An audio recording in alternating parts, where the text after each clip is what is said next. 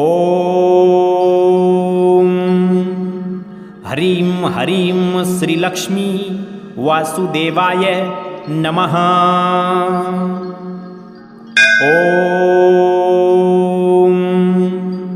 ह्रीं ह्रीं श्रीलक्ष्मी वासुदेवाय नमः। ॐ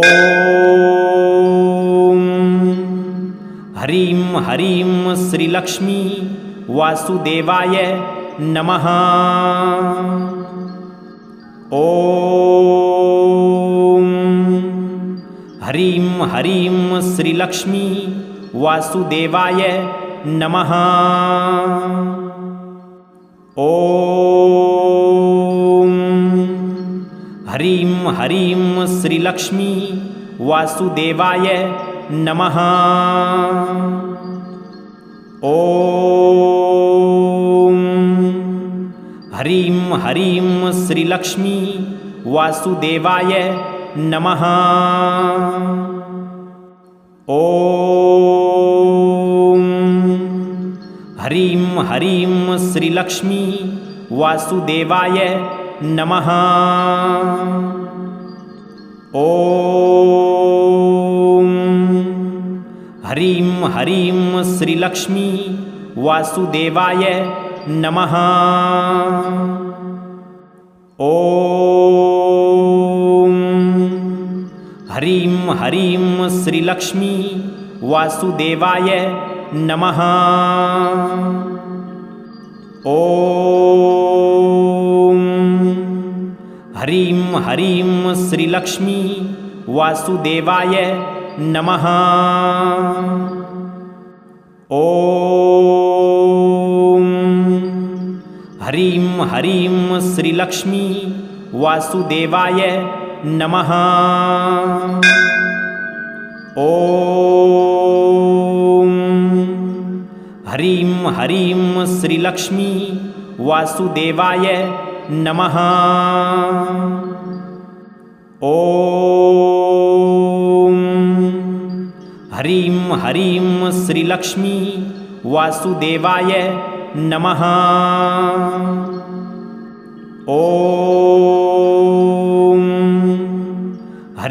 ह्रीं श्रीलक्ष्मी वासुदेवाय नमः। ॐ ह्रीं ह्रीं श्रीलक्ष्मी वासुदेवाय नमः। ॐ ह्रीं ह्रीं श्रीलक्ष्मी वासुदेवाय नमः। ॐ ह्रीं ह्रीं श्रीलक्ष्मी वासुदेवाय नमः। ॐ ह्रीं ह्रीं श्रीलक्ष्मी वासुदेवाय नमः। ॐ ह्रीं ह्रीं श्रीलक्ष्मी वासुदेवाय नमः। ॐ ह्रीं ह्रीं श्रीलक्ष्मी वासुदेवाय नमः। ॐ ह्रीं ह्रीं श्रीलक्ष्मी वासुदेवाय नमः। ॐ ह्रीं ह्रीं श्रीलक्ष्मी वासुदेवाय नमः। ॐ ह्रीं ह्रीं श्रीलक्ष्मी वासुदेवाय नमः। ॐ ह्रीं ह्रीं श्रीलक्ष्मी वासुदेवाय नमः। ॐ ह्रीं ह्रीं श्रीलक्ष्मी वासुदेवाय नमः। ॐ ह्रीं ह्रीं श्रीलक्ष्मी वासुदेवाय नमः। ॐ ह्रीं ह्रीं श्रीलक्ष्मी वासुदेवाय नमः। ॐ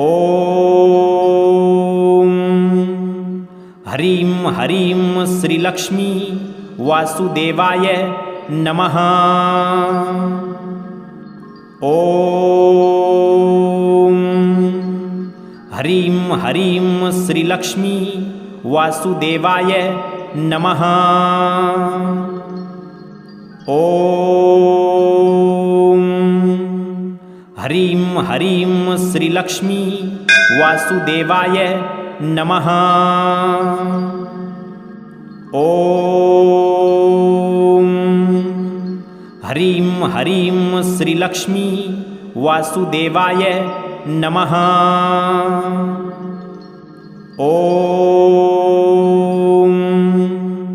ह्रीं ह्रीं श्रीलक्ष्मी वासुदेवाय नमः। ॐ ह्रीं ह्रीं श्रीलक्ष्मी वासुदेवाय नमः। ॐ ह्रीं ह्रीं श्रीलक्ष्मी वासुदेवाय नमः। ॐ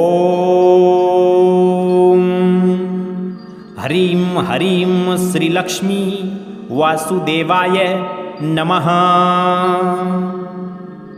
ॐ ह्रीं ह्रीं श्रीलक्ष्मी वासुदेवाय नमः। ॐ ह्रीं ह्रीं श्रीलक्ष्मी वासुदेवाय नमः। ॐ ह्रीं ह्रीं श्रीलक्ष्मी वासुदेवाय नमः। ॐ ह्रीं ह्रीं श्रीलक्ष्मी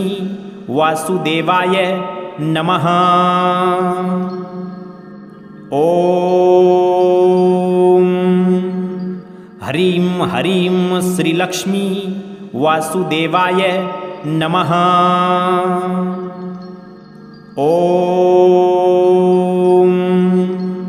ह्रीं ह्रीं श्रीलक्ष्मी वासुदेवाय नमः।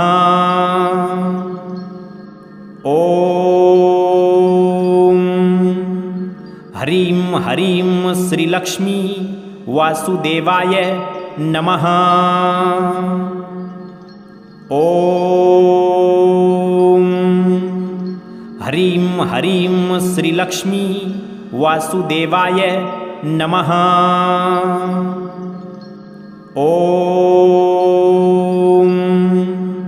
ह्रीं ह्रीं श्रीलक्ष्मी वासुदेवाय नमः।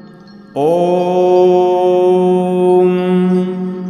ह्रीं ह्रीं श्रीलक्ष्मी वासुदेवाय नमः। ॐ ह्रीं ह्रीं श्रीलक्ष्मी वासुदेवाय नमः। ॐ ह्रीं ह्रीं श्रीलक्ष्मी वासुदेवाय नमः। ॐ ह्रीं ह्रीं श्रीलक्ष्मी वासुदेवाय नमः। ॐ ह्रीं ह्रीं श्रीलक्ष्मी वासुदेवाय नमः। ॐ ह्रीं ह्रीं श्रीलक्ष्मी वासुदेवाय नमः। ॐ ह्रीं ह्रीं श्रीलक्ष्मी वासुदेवाय नमः। ॐ ह्रीं ह्रीं श्रीलक्ष्मी वासुदेवाय नमः। ॐ ह्रीं ह्रीं श्रीलक्ष्मी वासुदेवाय नमः। ॐ ह्रीं ह्रीं श्रीलक्ष्मी वासुदेवाय नमः। ॐ ह्रीं ह्रीं श्रीलक्ष्मी वासुदेवाय नमः। ॐ ह्रीं ह्रीं श्रीलक्ष्मी वासुदेवाय नमः। ॐ ह्रीं ह्रीं श्रीलक्ष्मी वासुदेवाय नमः। ॐ ह्रीं ह्रीं श्रीलक्ष्मी वासुदेवाय नमः। ॐ ह्रीं ह्रीं श्रीलक्ष्मी वासुदेवाय नमः। ॐ ह्रीं ह्रीं श्रीलक्ष्मी वासुदेवाय नमः।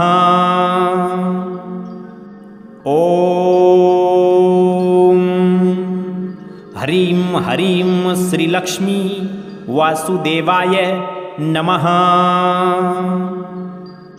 ॐ ह्रीं ह्रीं श्रीलक्ष्मी वासुदेवाय नमः। ॐ ह्रीं ह्रीं श्रीलक्ष्मी वासुदेवाय नमः। ॐ ह्रीं ह्रीं श्रीलक्ष्मी वासुदेवाय नमः। ॐ ह्रीं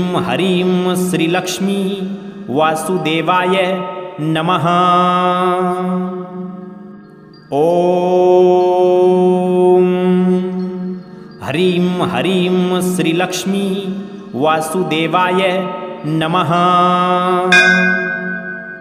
ॐ ह्रीं ह्रीं श्रीलक्ष्मी वासुदेवाय नमः। ॐ ह्रीं ह्रीं श्रीलक्ष्मी वासुदेवाय नमः। ॐ ह्रीं ह्रीं श्रीलक्ष्मी वासुदेवाय नमः। ॐ ह्रीं ह्रीं श्रीलक्ष्मी वासुदेवाय नमः। ॐ ह्रीं ह्रीं श्रीलक्ष्मी वासुदेवाय नमः। ॐ ह्रीं ह्रीं श्रीलक्ष्मी